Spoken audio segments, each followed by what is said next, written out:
সপ্তম শ্রেণী, বিষয় গণিত, অনুশীলনী 2.1, পৃষ্ঠা 25।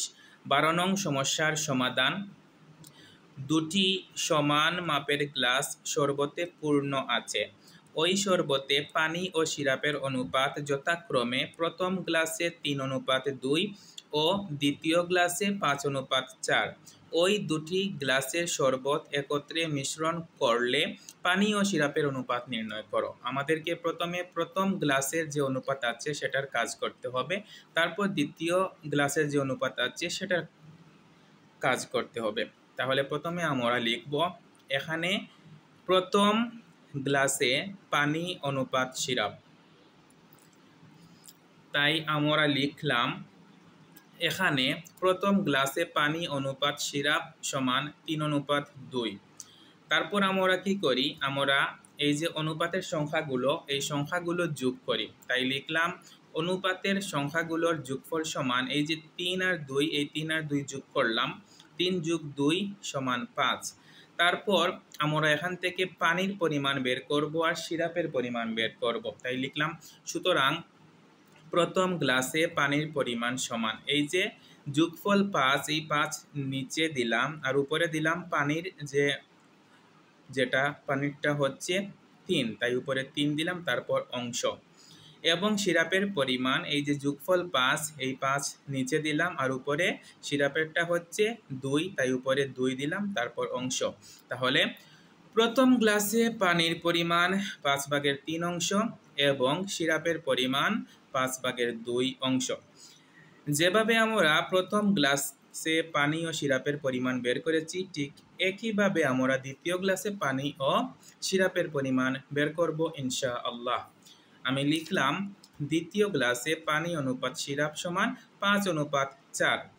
অনুপাতের সংখ্যাগুলোর যোগফল এই 5 + 4 সমান হয়েছে 9। এবার আমরা দ্বিতীয় গ্লাসে পানি এবং সিরাপের পরিমাণ বের করব। সুতরাং দ্বিতীয় গ্লাসে পানির পরিমাণ সমান এই যে যোগফল 9, এটা নিচে বসালাম আর উপরে দিলাম পানির যে 5 আছে এই 5, তারপর অংশ। এবং সিরাপের পরিমাণ সমান যোগফল এই যে 9 আছে, এই 9 নিচে দিলাম আর উপরে দিলাম সিরাপের এই যে 4, এই 4 অংশ। তাহলে দ্বিতীয় গ্লাসে পানির পরিমাণ 9/5 অংশ আর সিরাপের পরিমাণ 9/4 অংশ। তারপর আমাদের কাজ কি? তারপর আমাদের কাজ হচ্ছে ওই দুটি গ্লাসে শরবত মিশ্রণ করে। এখানে বলা হয়েছে যে ওই দুটি গ্লাসের শরবত একত্রে মিশ্রণ করলে পানি ও সিরাপের অনুপাত নির্ণয় করো। অর্থাৎ ওই দুটি গ্লাসে মোট পানি আর ওই দুটি গ্লাসে মোট সিরাপ বের করার পর দুটির অনুপাত আমাদেরকে কি করতে হবে? নির্ণয় করতে হবে। তাই লিখলাম মিশ্রণে পানির পরিমাণ, অর্থাৎ একত্র করলাম দুটি গ্লাসের পানি মিশ্রণ করলাম। মিশ্রণের পর পানির পরিমাণ কত হবে সেটা বের করব। তাহলে মিশ্রণে পানির পরিমাণ সমান প্রথম গ্লাসে আমরা পানি পেয়েছিলাম 5/3, তাই লিখলাম 5/3 যোগ দ্বিতীয় গ্লাসে পানি পেয়েছিলাম 9/5, তাই লিখলাম 9/5 অংশ। তারপরে এই যে 5 আর 9 এর লসাগু, 5 তো মৌলিক সংখ্যা আর 9 আর 5 এর মধ্যে লসাগু আর যায় না, তাই 5 আর 9 কি করা হয়েছে? গুণ করা হয়েছে। কারণ দুটির মধ্যে 9কে ভাগ করা গেলেও 5কে কি করা যায় না? ভাগ করা যায় না, তাই 5 আর 9 গুণ করে হয়েছে 5 × 9 = 45, নিচে 45। এবার আমরা এই যে এখানে দুটি পেলাম, এই দুটি কিভাবে পেলাম? এই যে লসাগু 45, আমরা এই লসাগু 45 লিখব, তারপর ভাগ হচ্ছে এই যে নিচে, অর্থাৎ হর। আবার বলছি লসাগু ভাগ হর গুণ লব।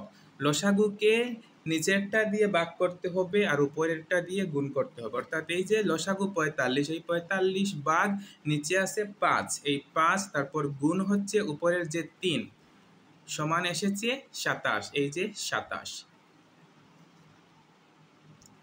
27। এবার এই 25 কিভাবে বের করলাম? প্রথমে লসাগু 45 ভাগ, এবার নিচে আছে 9 গুণ উপরে আছে 5 সমান এসেছে 25, এই যে এখানে লিখলাম 25। এবার 27 আর 25 যোগ করে হলো 52 আর নিচে 45, অর্থাৎ মিশ্রণে পানির পরিমাণ হচ্ছে 45/52। এবার লক্ষ্য করো, এবার মিশ্রণে সিরাপের পরিমাণ, প্রথম গ্লাসে সিরাপ 5/2, এটা আর যোগ করব আমরা দ্বিতীয় গ্লাসে সিরাপের পরিমাণ 9/4। এই দুটি যোগ করে আমরা মিশ্রণে পানির পরিমাণ, সিরাপের পরিমাণ বের করব ইনশাআল্লাহ। মিশ্রণে সিরাপের পরিমাণ সমান প্রথম গ্লাসে 5/2 যোগ দ্বিতীয় গ্লাসে 9/4 অংশ। এবার একইভাবে 5 আর 9 এর লসাগু 45। এবার আমরা কি করব, এই যে 18 আর 20 কিভাবে বের করলাম তা দেখার চেষ্টা করব। এই যে লসাগু 45, এই 45 ভাগ নিচে আছে 5, এই 5 গুণ উপরে আছে 2, অর্থাৎ 2 সমান 18, এই যে 18।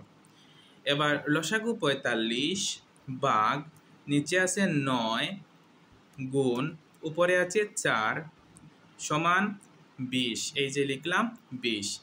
18 আর 20 যোগ করে 38, নিচে 45, 45/38 অংশ। তাহলে মিশ্রণে সিরাপের পরিমাণ 45/38 অংশ। আমাদের প্রশ্ন হচ্ছে, ওই দুটি গ্লাসের শরবত একত্রে মিশ্রণ করলে পানি ও সিরাপের অনুপাত নির্ণয় করো। পানি ও সিরাপের অনুপাত আমাদেরকে বের করতে হবে, তাই লিখলাম এখন মিশ্রণে পানি অনুপাত সিরাপ সমান। মিশ্রণে পানির পরিমাণ আমরা পেয়েছি 45/52, তারপর এই অনুপাত, তারপর আমরা সিরাপ পেয়েছি এই যে 45/38, তাই লিখলাম 45/38। আমরা অনুপাতের পরিবর্তে কি দিতে পারবো, ভাগ দিতে পারবো, আবার ভাগের পরিবর্তে অনুপাত দিতে পারবো। তাই আমরা 45/52 লিখে অনুপাতের পরিবর্তে ভাগ দিয়েছি, তারপর 45/38। আমরা পঞ্চম শ্রেণীতে শিখে এসেছি যে ভাগের পরিবর্তে গুণ দিলে পরের ভগ্নাংশের লব চলে আসবে হরের জায়গায়, হর চলে যাবে লবের জায়গায়। তাই আমরা কি করলাম, 45/52 লিখে ভাগের পরিবর্তে গুণ দিলাম। গুণ দেওয়ার কারণে লব চলে আসলো হরের জায়গায় আর হর চলে আসলো লবের জায়গায়, অর্থাৎ উপরেরটা নিচে, নিচেরটা উপরে। 38 উপরে ছিল, এটা চলে এসেছে নিচে। 45 নিচে ছিল, সেটা চলে এসেছে উপরে। এবার দেখতে পাচ্ছি যে এই 45 আর এই 45 কি হবে, কেটে যাবে। তাহলে থাকবে 52 আর 38, উপরে 52 আর নিচে 38। কাটাকাটি করার সহজ নিয়ম হচ্ছে গোসাগু করা, তাই আমরা এখানে 52 আর 38-এর গোসাগু করে নিলাম। প্রথমে 2 দিয়ে যায়, গোসাগু করতে হলে দুটি যেতে হবে। 2 দিয়ে যায় 26, 26 দুগুণে 52, তারপর 2 দিয়ে যায় 19, 19 দুগুণে 38। এবার 52 কেটে লিখলাম 26 আর 38 কেটে লিখলাম 19, তাহলে উপরে 26 নিচে 19। আমি আগেও বলেছি যে অনুপাতের পরিবর্তে ভাগ দেয়া যেতে পারে, আবার ভাগের পরিবর্তে অনুপাত দেয়া যেতে পারে। তাই এখন আমি এই যে ভাগ চিহ্ন বা বাই চিহ্ন, এটার পরিবর্তে আমি কি দিয়েছি, অনুপাত দিয়েছি। এই যে 26 লিখে এই যে বাই বা ভাগের পরিবর্তে অনুপাত দিয়েছি, তারপরে এই 19 লিখেছি। আবার বলছি, এই যে 26, এই 26 এখানে লিখেছি, তারপর ভাগের পরিবর্তে অনুপাত দিয়েছি, তারপর নিচের 19 লিখেছি। তাহলে ওই দুটি গ্লাসের শরবত একত্রে মিশ্রণ করলে পানি ও সিরাপের অনুপাত 26:19।